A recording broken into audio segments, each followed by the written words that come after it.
Rachel, Sunday the 21st of July 2013. Morning. I wake with my head full of him. It doesn't seem real. None of it does. My skin prickles. I would dearly love to have a drink, but I can't. I need to keep a clear head. For Megan. For Scott. I made an effort yesterday. I washed my hair and put some makeup on.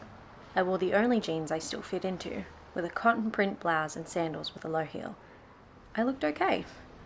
I kept telling myself that it was ridiculous to care about my appearance, because the last thing Scott was going to be thinking about was what I looked like, but I couldn't help myself.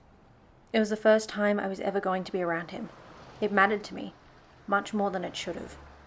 I took the train, leaving Ashbury around 6:30, and I was in Whitney just after 7. I took that walk along Rosebery Avenue, past the underpass. I didn't look this time, couldn't bear to.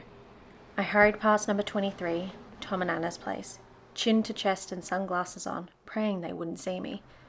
It was quiet. No one was around. A couple of cars driving carefully down the centre of the road between ranks of parked vehicles. It's a sleepy little street, tidy and affluent, with lots of little families. They're all having their dinner around 7 o'clock or sitting on the sofa, Mum and Dad with the little one squeezed between them watching X Factor. From number 23 to number 15 can't be more than 50 or 60 paces.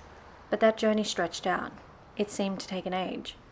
My legs were leaden, my footing unsteady, as though I were drunk, as though I might just slip off the pavement. Scott opened the door almost before I'd finished knocking, my trembling hand still raised as he appeared in the doorway, looming ahead of me, filling the space. "Rachel?" he asked, looking down at me, unsmiling. I nodded. He offered his hand and I took it. He gestured for me to enter the house, but for a moment I didn't move. I was afraid of him. Up close, he is physically intimidating, tall and broad-shouldered, his arms and chest well-defined. His hands are huge. It crossed my mind that he could crush me, my neck, my ribcage, without much effort. I moved past him into the hallway, my arm brushing against his as I did. I felt a flush rising to my face. He smelled of old sweat, and his dark hair was matted against his head, as though he hadn't showered in a while. It was in the living room that the déjà vu hit me, so strong that it was almost frightening. I recognized the fireplace, flanked by alcoves on the far wall, the way the light streamed in from the street through slanted blinds. I knew that when I turned to my left there would be glass and green, and beyond that the railway line. I turned, and there was the kitchen table, the French doors behind it, and the lush patch of lawn. I knew this house. I felt dizzy. I wanted to sit down. I thought about that black hole last Saturday night, all those lost hours.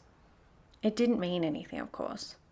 I know that house, but not because I've been there.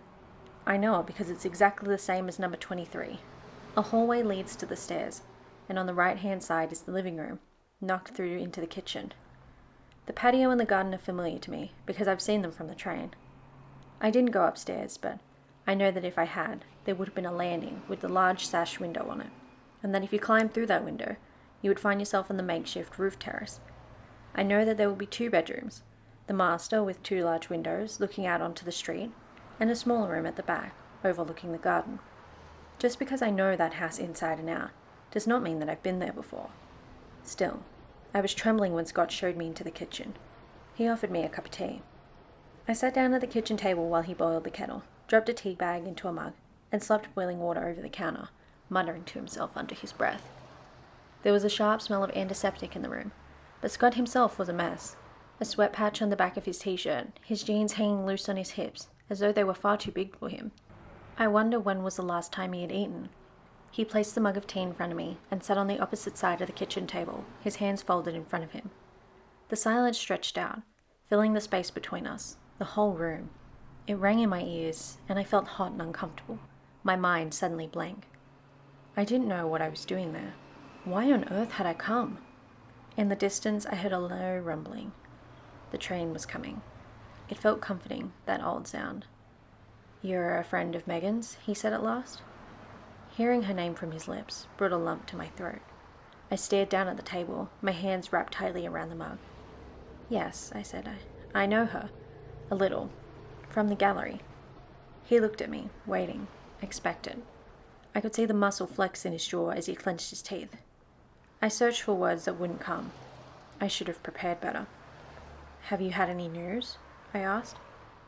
His gaze held mine, and for a second I felt afraid. I'd said the wrong thing. It was none of my business whether there was any news. He would be angry. He'd ask me to leave. "No," he said. "What was it that you wanted to tell me?" The train rolled slowly past, and I looked out towards the tracks. I felt dizzy, as though I were having an out-of-body experience, as though I were looking at myself. "You said in your email that you wanted to tell me something about Megan." The pitch of his voice raised a little. I took a deep breath. I felt awful. I was acutely aware that what I was about to say was going to make everything worse, was going to hurt him. "I saw her with someone," I said. I just blurted it out, blunt and loud, with no build-up, no context. He stared at me. "When? You saw her on Saturday night? Have you told the police?" "No, it was Friday morning," I said, and his shoulders slumped. "But she was fine on Friday. Why is that important?" That pulse in his jaw went again. He was becoming angry. You saw her with who? With a man?"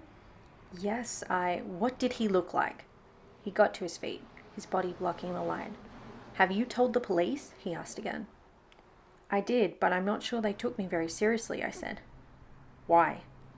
I don't know. I thought you should know." He leaned forward, his hands on the table, clenched into fists. "What are you saying? You saw her where? What was she doing?" Another deep breath. "She was out on your lawn," I said. "Just there." I pointed out to the garden. I saw her from the train." The look of incredulity on his face was unmistakable. "I take the train into London from Ashbury every day. I go right past here. I saw her. She was with someone, and it wasn't you." "How do you know? Friday morning? Friday? The day before she went missing?" "Yes." "I wasn't here," he said. "I was away. I was at a conference in Birmingham. I got back on Friday evening." Spots of colour appeared high on his cheeks, his skepticism giving way to something else. "So you saw her, on the lawn, with someone, and she kissed him," I said. I had to get it out eventually. I had to tell him. "They were kissing." He straightened up, his hands still balled into fists, hanging at his sides. The spots of colour on his cheeks grew darker, angrier. "I'm sorry," I said. "I'm so sorry. I know this is a terrible thing to hear." He held up his hand, waved me away, contemptuous. He wasn't interested in my sympathy. I know how that feels. Sitting there, I remembered with almost perfect clarity how it felt when I sat in my own kitchen, 4 doors down, while Lara, my former best friend, sat opposite me, her fat toddler squirming on her lap. I remember her telling me how sorry she was that my marriage was over. I remember losing my temper at her platitudes. She knew nothing of my pain. I told her to piss off, and she told me not to speak like that in front of her child. I haven't seen her since. "What did he look like, this man you saw her with?" Scott asked. He was standing with his back to me, looking out onto the lawn. He was tall, taller than you maybe. Dark-skinned. I think he might have been Asian, Indian, something like that. "And they were kissing, out here in the garden?" "Yes." He gave a long sigh. "Jesus, I need a drink." He turned to face me. "Would you like a beer?" I did. I wanted a drink desperately, but I said no. I watched as he fetched himself a bottle from the fridge, opened it, took a long slug. I could almost feel the cold liquid sliding down my throat as I watched him. My hand ached for one of a glass. Scott leaned against the counter, his head bent almost to his chest. I felt wretched then. I wasn't helping. I had just made him feel worse, increased his pain. I was intruding on his grief. It was wrong. I should never have gone to see him. I should never have lied. Obviously, I should never have lied. I was just getting to my feet when he spoke. I don't know. It might be a good thing, mightn't it? It could mean that she's all right, she's just... He gave a hollow little laugh. "She's just run off with someone." He brushed a tear from his cheek with the back of his hand, and my heart screwed up into a tight little ball. But the thing is, I can't believe she wouldn't call. He looked at me as though I held the answers, as though I would know. Surely she would call me, wouldn't she? She would know how panicked, how desperate I would be. She's not vindictive like that, is she?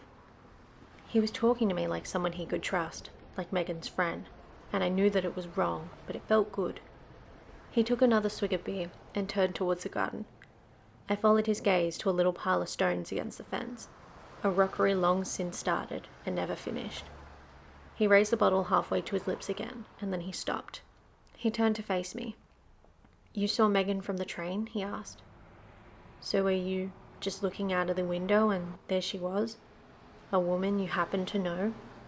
The atmosphere in the room had changed. He wasn't sure anymore, whether I was an ally, whether I was to be trusted. Doubt passed over his face like a shadow. "Yes, I know where she lives," I said, and I regretted the words the moment they came out of my mouth.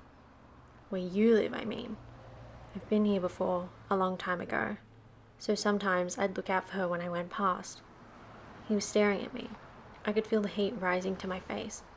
She was often out there. He placed his empty bottle down on the counter, took a couple of steps towards me, and sat down in the seat nearest to me at the table. "So, you knew Megan well then?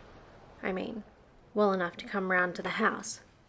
I could feel the blood pulsing in my neck, sweat at the base of my spine, the sickening rush of adrenaline. I shouldn't have said that, shouldn't have complicated the lie. It was just one time, but I know where the house is, because I used to live nearby. He raised his eyebrows at me. "Down the road? Number 23. He nodded slowly. "Watson," he said. "So, you're what? Tom's ex-wife?" "Yes, I moved out a couple years ago." "But you still visited Megan's gallery?" "Sometimes." "And when you saw her, did she talk about personal things? About me?" His voice was husky. "About anyone else?" I shook my head. No, it was usually just passing the time, you know." There was a long silence. The heat in the room seemed to build suddenly, the smell of antiseptic rising from every surface. I felt faint. To my right there was a side table, adorned with photographs in frames. Megan smiled out to me, cheerfully accusing. "I should go now," I said. "I've taken up enough of your time." I started to get up, but he reached an arm out and placed his hand on my wrist, his eyes never leaving my face. "Don't go just yet," he said softly. I didn't stand up, but I withdrew my hand from beneath his. It felt uncomfortably as though I were being restrained. "This man," he said, "this man you saw her with, do you think you'd recognize him again, if you saw him?" I couldn't say that I already had identified the man to the police. My whole rationale for approaching him had been that the police hadn't taken my story seriously. If I admitted the truth, the trust would be gone. So I lied again. "I'm not sure," I said, "but I think I might." I waited a moment and then went on. "In the newspapers, there was a quote from a friend of Megan's. His name was Rajesh. I was wondering if—" Scott was already shaking his head. "Rajesh Gujral? I can't see it. He's one of the artists who used to exhibit at the gallery. He's a nice enough guy, but he's married. He's got kids." As if that meant something. "Wait a second," he said, getting to his feet. "I think there might be a picture of him somewhere." He disappeared upstairs. I felt my shoulders dropped and realized that I'd been sitting rigid with tension since I arrived. I looked over at the photographs again. Megan in a sundress on a beach, a close-up of her face. Her eyes a startling blue. Just Megan. No pictures of the two of them together. Scott reappeared, holding a pamphlet which he presented to me. It was a leaflet, advertising a show at the gallery. He turned it over. "There," he said. "That's Rajesh."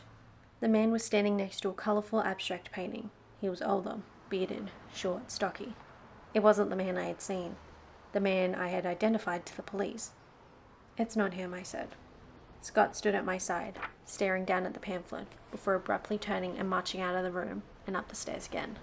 A few moments later, he came back with a laptop and sat down at the kitchen table.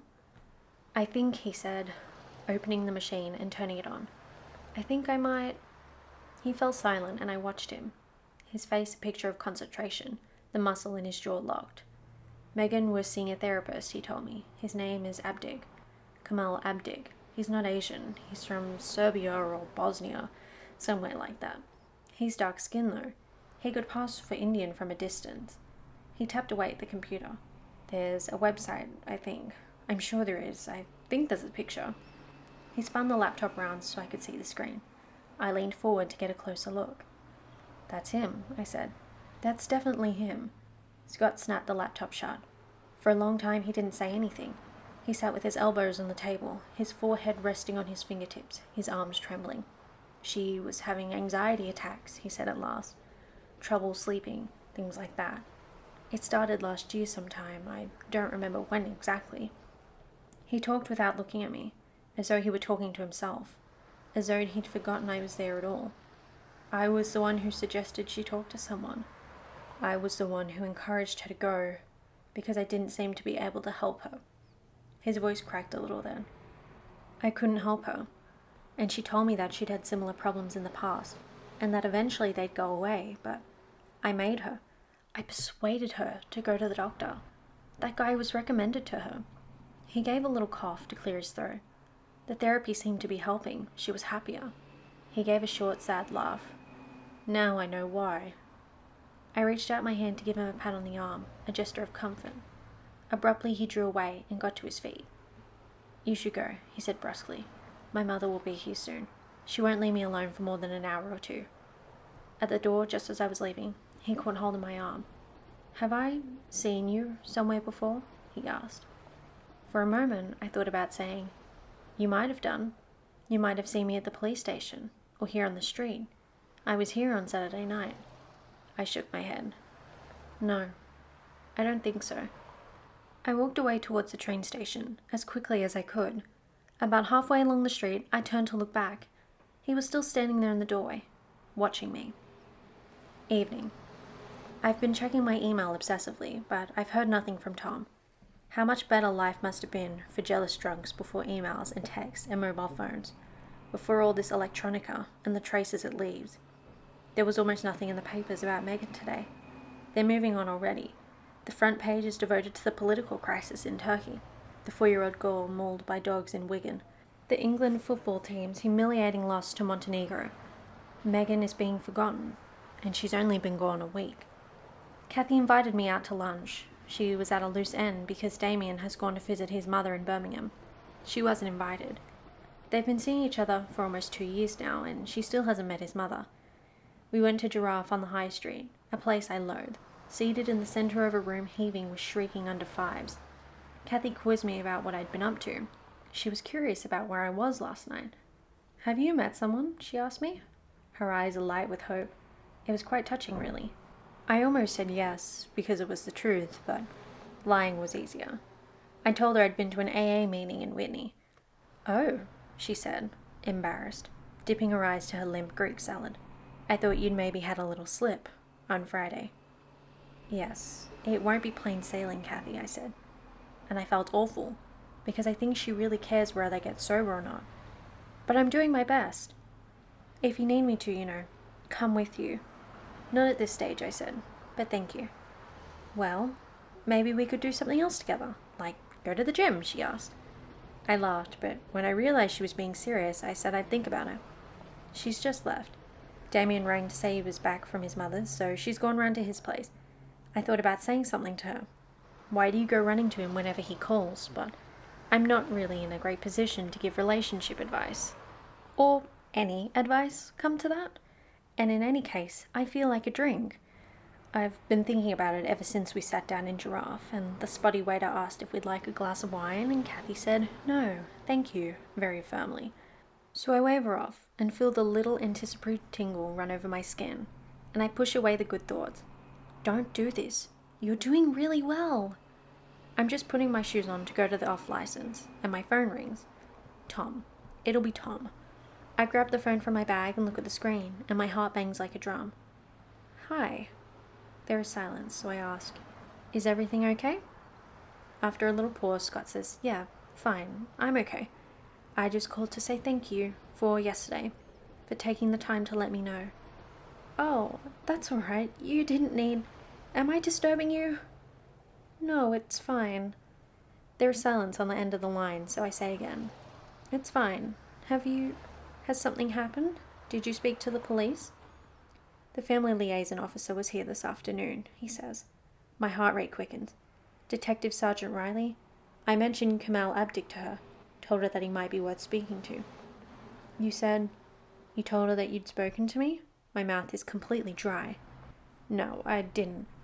I thought perhaps, I don't know, I thought it would be better if I came up with the name myself. I said, "It's a lie. I know, but..." I said that I'd been racking my brains to think of anything significant and that I thought it might be worth speaking to her therapist. I said that I'd had some concerns about their relationship in the past. I can breathe again. "What did she say?" I asked him. She said they had already spoken to him, but that they would do it again. She asked me a lot of questions about why I hadn't mentioned him before. I don't know. I don't trust her. She's supposed to be on my side, but all the time I feel like she's snooping, like she's trying to trip me up. I'm stupidly pleased that he doesn't like her either. Another thing we have in common. Another thread to bind us. I just wanted to say thank you anyway, for coming forward. It was actually... It sounds odd, but it was good to talk to someone I'm not close to. I felt as though I could think more rationally. After you left, I kept thinking about the first time Megan went to see him. Abdic. About the way she was when she came back.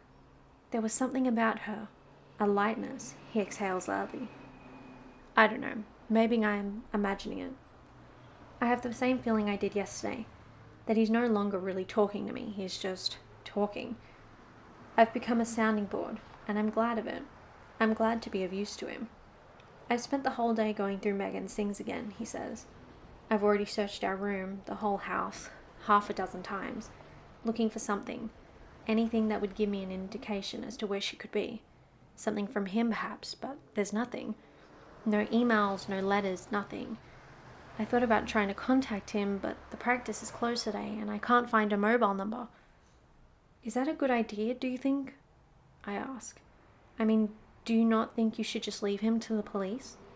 I don't want to say it out loud, but we both must be thinking it. He's dangerous, or at least, he could be dangerous. I don't know, I just don't know. There's a desperate edge to his voice that's painful to hear, but I have no comfort to offer. I can hear his breathing on the other end of the line. It sounds short, quickened, as though he's afraid. I want to ask him if someone's there for him, but I can't. It would sound wrong, forward. I saw your ex today, he says, and I can feel the hairs on my arms stand up. Oh? Yes, I went out for the papers and saw him in the street. He asked me if I was all right, whether there was any news. Oh, I repeat, because it's all I can say. Words won't form. I don't want him to speak to Tom. Tom knows that I don't know Megan Hipwell. Tom knows that I was on Blenheim Road the night she disappeared. I didn't mention you. I didn't, I wasn't sure if I should have mentioned that I'd met you. No, I don't think you should have. I don't know, it might be awkward. All right, he says. After that, there's a long silence. I'm waiting for my heartbeat to slow. I think he's going to ring off, but then he says, "Did she really never talk about me?" Of course she did, I say. I mean, we didn't talk all that often, but you came to the house. Megan hardly ever invites people around. She's really private, protective of her own space. I'm searching for a reason. I wish I had never told him I'd been to their house. I just came round to borrow a book. Really? He doesn't believe me. She's not a reader. I think of the house. There were no books on the shelves there. What sort of things did she say? About me? Well, she was very happy, I say. With you, I mean. Your relationship. As I'm saying this, I realize how odd it sounds. But I can't be specific, and so I try and save myself. To be honest with you, I was having a really hard time in my marriage, so I think it was a kind of compare and contrast thing. She lit up when she spoke about you. What an awful cliche. Did she? He doesn't seem to notice. There's a note of wistfulness in his voice. That's so good to hear. He pauses, and I can hear his breathing, quick and shallow on the other end of the line. We had a terrible argument, he says. The night she left, I hate the idea that she was angry with me when... He tails off. I'm sure she wasn't angry with you for long, I say. Couples fight. Couples fight all the time. But this was bad. It was terrible, and I feel like I can't tell anyone, because if I did, they would look at me like I was guilty. There's a different quality to his voice now. Haunted. Saturated with guilt. I don't remember how it started, he says, and immediately I don't believe him. But then I think about all the arguments I've forgotten, and I bite my tongue. It got very heated. I was very I was unkind to her. I was a bastard. A complete bastard. She was upset. She went upstairs and put some things in a bag. I don't know what exactly, but I noticed later that her toothbrush was gone, so I knew she wasn't planning on coming home. I thought she must have gone to Tara's for the night. That happened once before, just one time. It wasn't like this happened all the time. I didn't even go after her, he says. And it hits me yet again that he's not really talking to me, he's confessing. He's on one side of the confessional, and I'm on the other, faceless, unseen. I just let her go. That was on Saturday night? Yes, that was the last time I saw her. There was a witness who saw her, or saw a woman fitting her description, walking towards Whitney Station at around 7:15. I know that from the newspaper reports. That was the final sighting. No one remembered seeing her on the platform or on the train. There is no CCTV at Whitney, and she wasn't picked up on the CCTV at Corley, although the reports said that this didn't prove that she wasn't there, because there are significant blind spots at that station. What time was it when you tried to contact her, I asked. Another long silence. I went to the pub. The road, just around the corner, on Kingley Road. I needed to cool down, to get things straight in my head. I had a couple of pints, then I went back home. That was just before 10. I think I was hoping that she'd have time to calm down and that she'd be back, but she wasn't. So it was around 10 o'clock when you tried to call her? No. His voice is a little more than a whisper now. I didn't. I drank a couple more beers at home. I watched some TV, then I went to bed. I think about all the arguments I had with Tom, all the terrible things I'd said after I'd had a little too much, all the storming out into the street, shouting at him, telling him I never wanted to see him again. He always rang me. He always talked me down, coaxed me home. I just imagined she'd be sitting in Tara's kitchen, talking about what a shit I am. So I left it. He left it. It sounds callous and uncaring, and I'm not surprised he hasn't told this story to anyone else. I'm surprised that he's telling anyone at all. This is not the Scott I imagined. The Scott I knew, the one who stood behind Megan on the terrace, his big hands on her bony shoulders, ready to protect her from everything. I'm ready to hang up the phone, but Scott keeps talking. I woke up early. There were no messages on my phone. I didn't panic. I assumed she was with Tara and that she was still angry with me. I rang her then and got her voicemail, but I still didn't panic. I thought she was probably still asleep or just ignoring me. I couldn't find Tara's number, but I had her address. It was on a business card on Megan's desk. So I got up and I drove round there. I wonder if he wasn't worried, why he felt he needed to go round to Tara's house, but I don't interrupt. I let him talk. I got to Tara's a little after 9. It took her a while to come to the door, but when she did, she looked really surprised to see me. It was obvious that I was the last person she expected to see on her doorstep at that time in the morning. And that's when I knew. That's when I knew that Megan wasn't there, and I started to think. The words catch, and I feel wretched for doubting him. She told me the last time she'd seen Megan was at their Pilates class on Friday night. That's when I started to panic. After I hang up the phone, I think about how, if you didn't know him, if you hadn't seen how he was with her, as I have, a lot of what he'd said would not quite ring true. Monday, the 22nd of July 2013. Morning. I feel quite befuddled. I slept soundly but dreamily, and this morning I'm struggling to wake up properly. The hot weather has returned, and the carriage is stifling today, despite being only half full.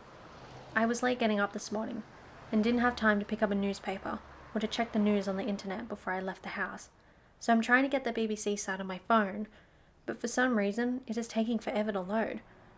At Northcote, a man with an iPad gets on and takes a seat next to me. He has no problems at all getting the news up. He goes straight to the Daily Telegraph site, and there it is, in big bold letters, third story. Man arrested in connection with Megan Hippel's disappearance. I get such a fright that I forget myself, and lean right over to get a better look. He looks up at me, affronted, almost startled. I'm sorry, I say. I know her, the missing woman. I know her. Oh, how awful, he says. He's a middle-aged man, well-spoken and well-dressed. Would you like to read the story? Please, I can't get anything to come up on my phone. He smiles kindly and hands me the tablet. I touch the headline and the story comes up. A man in his 30s has been arrested in connection with the disappearance of Megan Hipwell, 29, the Whitney woman who has been missing since Saturday, the 13th of July. Police were not able to confirm whether the man arrested is Megan Hipwell's husband, Scott Hipwell, who was questioned under caution on Friday. In a statement this morning, a police spokesman said, "We can confirm that we have arrested a man in connection with Megan's disappearance. He has not yet been charged with an offence. The search for Megan continues and we are searching an address which we believe may be a crime scene. We are passing the house now. For once, the train has not stopped at the signal." I whip my head around, but I'm too late. It's gone. My hands are trembling as I hand the iPad back to its owner. He shakes his head sadly. "I'm very sorry," he says. "She isn't dead," I say. My voice is a croak, and I even don't believe me. Tears are stinging in the back of my eyes. I was in his house. I was there. I sat across the table from him. I looked into his eyes. I felt something. I think about those huge hands, and about how if he could crush me, he could destroy her. Tiny, fragile Megan. The brakes screech as we approach Whitney Station, and I leap to my feet. "I have to go," I tell the man next to me, who looks a little surprised but nods sagely. "Good luck," he says. I run along the platform and down the stairs. I'm going against the flow of people, and I'm almost at the bottom of the stairs when I stumble, and a man says, "Watch it." I don't glance up at him because I'm looking at the edge of the concrete step, the second to last one. There's a smear of blood on it. I wonder how long it's been there. Could it be a week old? Could it be my blood? Hers? Is her blood in the house? I wonder, is that why they've arrested him? I try to picture the kitchen, the living room, the smell. Very clean, antiseptic. Was that bleach? I don't know. I can't remember now. All I can remember clearly is the sweat on his back and the beer on his breath. I run past the underpass, stumbling at the corner of Blenheim Road. I'm holding my breath as I hurry along the pavement, head down, too afraid to look up. But when I do, there's nothing to see. There are no vans parked outside Scott's house. No police cars. Could they have finished searching the house already? If they had found something, they would still be there. Surely. It must take hours, going over everything, processing the evidence. I quicken my pace. When I get to his house, I stop, take a deep breath. The curtains are drawn, upstairs and down. The curtains in the neighbour's window twitch. I'm being watched. I step into the doorway, my hand raised. I shouldn't be here. I don't know what I'm doing here. I just wanted to see. I wanted to know. I'm caught, for a moment, between going against my every instinct and knocking on that door, and turning away. I turn to leave, and it's at that moment the door opens. Before I have time to move, his hand shoots out. He grabs my forearm and pulls me towards him. His mouth is a grim line, his eyes wild. He's desperate. Flooded with dread and adrenaline, I see darkness coming. I open my mouth to cry out, but I'm too late. He yanks me into the house and slams the door behind me.